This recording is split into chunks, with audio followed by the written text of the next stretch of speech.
Hello student, আমি Tapas sir. আজকে এই ভিডিওতে ফার্স্ট সেমিস্টারে পাসে হিস্ট্রি আছে নতুন সিলেবাস অনুযায়ী তোমাদের, অর্থাৎ মাইনর বা জেনারেল তোমাদের যে পাসে 10 মার্কস এবং 20 মার্কসের যে প্রসঙ্গ অত্যন্ত গুরুত্বপূর্ণ, তোমাদের কিন্তু ফুল সাজেশন তোমাদের আলোচনা করব। এখানে তোমাদের বলে দেবো যে কোন প্রশ্নটা অত্যন্ত গুরুত্বপূর্ণ, এবং তোমাদের যে 5 মার্কসের যে সাজেশান আমি তোমরা আগে দিয়ে দিয়েছি, আর যারা এখনও সেই ভিডিওটা দেখাওনি সেই লিঙ্ক আমি কিন্তু এই ভিডিওর ডেসক্রিপশন বক্সে আমি দিয়ে দেবো, তোমরা পারলে কিন্তু দেখে নিও। ঠিক আছে, কি বললাম? তো তোমাদের দেখো এখানে 10 মার্কস এবং 20 মার্কসের যে প্রশ্নগুলো অত্যন্ত গুরুত্বপূর্ণ, তো সেগুলো নিয়ে আলোচনা করছি। আর বলবো এটা এখনও চ্যানেলটিকে সাবস্ক্রাইব করোনি, অবশ্যই চ্যানেলটিকে সাবস্ক্রাইব করে রেখো এরকম ভিডিও সবার আগে পাওয়ার জন্য। তো দেখো তোমাদের প্রথম প্রশ্ন, তোমাদের হরপ্পা সভ্যতার বিস্তৃতি, এই সভ্যতার বৈশিষ্ট্যগুলি লেখো।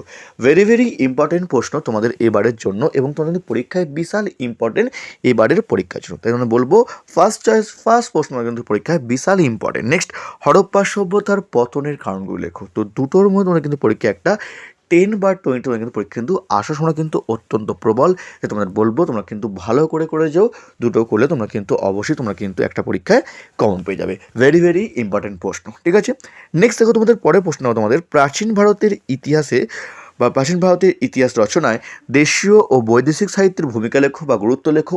অথবা পরীক্ষা আসতে পারে যে দেশীয় সাহিত্য এবং বৈদেশিক সাহিত্যের মধ্যে তুলনামূলক আলোচনা করো, বিশাল ইম্পর্টেন্ট। অথবা তোমাদের কিন্তু 10 মার্কসও আসতে পারে যে প্রাচীন ভারতের ইতিহাস রচনায় দেশীয় সাহিত্যের গুরুত্ব বা ভূমিকা। অথবা তোমার আসতে পারে প্রাচীন ভারতের ইতিহাস রচনায় বৈদেশিক সাহিত্যের গুরুত্ব বা ভূমিকা। এগুলো তোমাদের 5 মার্কসও আসতে পারে। বিশাল ইম্পর্টেন্ট প্রশ্ন, আমাদের 3 নম্বর প্রশ্নটা ভেরি ভেরি ইম্পর্টেন্ট প্রশ্ন। নেক্সট, প্রত্নতাত্ত্বিক উপাদানের গুরুত্ব লেখো। দেখো 3 এবং 4 দুটো করে তোমরা কিন্তু অবশ্যই তোমরা কিন্তু এর মধ্যে তোমরা কিন্তু পরীক্ষা একটা অবশ্যই তোমরা কিন্তু কমন পেয়ে যাবে। তোমরা বলবো 1, 2, 3, 4 এই 4টে তোমরা কিন্তু সব থেকে তোমরা কিন্তু আগে ভালো করে পড়ে যাবে। ঠিক আছে, নেক্সট দেখো তোমাদের পরের প্রশ্ন, তোমাদের প্রতিবাদী ধর্ম আন্দোলনের উত্থানের কারণগুলি লেখো। ভেরি ভেরি ইম্পর্টেন্ট প্রশ্ন। ঠিক আছে, বিশাল ইম্পর্টেন্ট প্রশ্ন, এবং তোমাদের পরীক্ষা আসার সময় কিন্তু অত্যন্ত প্রবল এই প্রশ্ন ঘুরিয়ে আসতে পারে।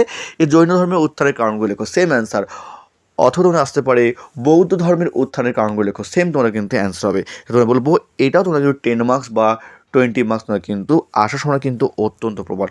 নেক্সট দেখো তোমাদের আর্য সমস্যা সম্পর্কে বিতর্ক আলোচনা করো। এটাও তোমাদের 10 বা 20 আসতে পারে। বিশাল ইম্পর্টেন্ট প্রশ্ন তোমাদের এবারের পরীক্ষার জন্য 5 বা 6-এর মধ্যে। নেক্সট দেখো তোমাদের দেখো তোমাদের 7, 8 এর মধ্যে কিন্তু একটা অবশ্যই আসবে।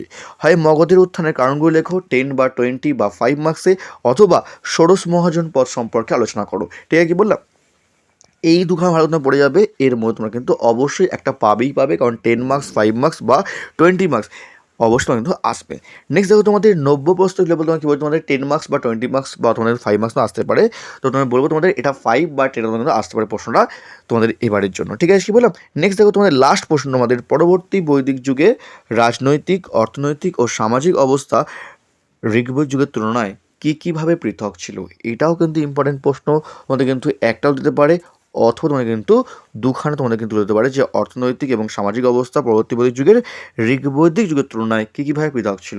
এটাও তোমাদের কিন্তু পরীক্ষা খুব দেয়। তো তোমাদের 10খানা প্রশ্ন দিলাম, তার মধ্যে তোমরা কিন্তু হরপ্পা সভ্যতার বৈশিষ্ট্য পতন, তার মধ্যে তোমরা কিন্তু দেশীয় বই সাহিত্যের গুরুত্ব বা ভূমিকা, আর সাপাটি তোমরা করে আসছো প্রত্নতাত্ত্বিক গুরুত্ব, ষোড়শ মহাজন পদ, মগধের উত্থানের কারণ, প্রতিভা ধর্ম আন্দোলন কারণ, আর এই 10 নম্বর প্রশ্নটা এগুলো আগে করবে, তারপর তোমার কিন্তু বাকি তোমার কিন্তু সাপোর্টিং তোমার কিন্তু দিয়ে যাবে। তো আজকের মতো এইটুকুই। খুব তাড়াতাড়ি তোমার জন্য নতুন কোনো ভিডিও নিয়ে আসবো। যারা এখনও চ্যানেলটিকে সাবস্ক্রাইব করোনি অবশ্যই চ্যানেলটিকে সাবস্ক্রাইব করে রেখো এরকম ভিডিও সবার আগে পাওয়ার জন্য। তো আজকের মতো এইটুকুই।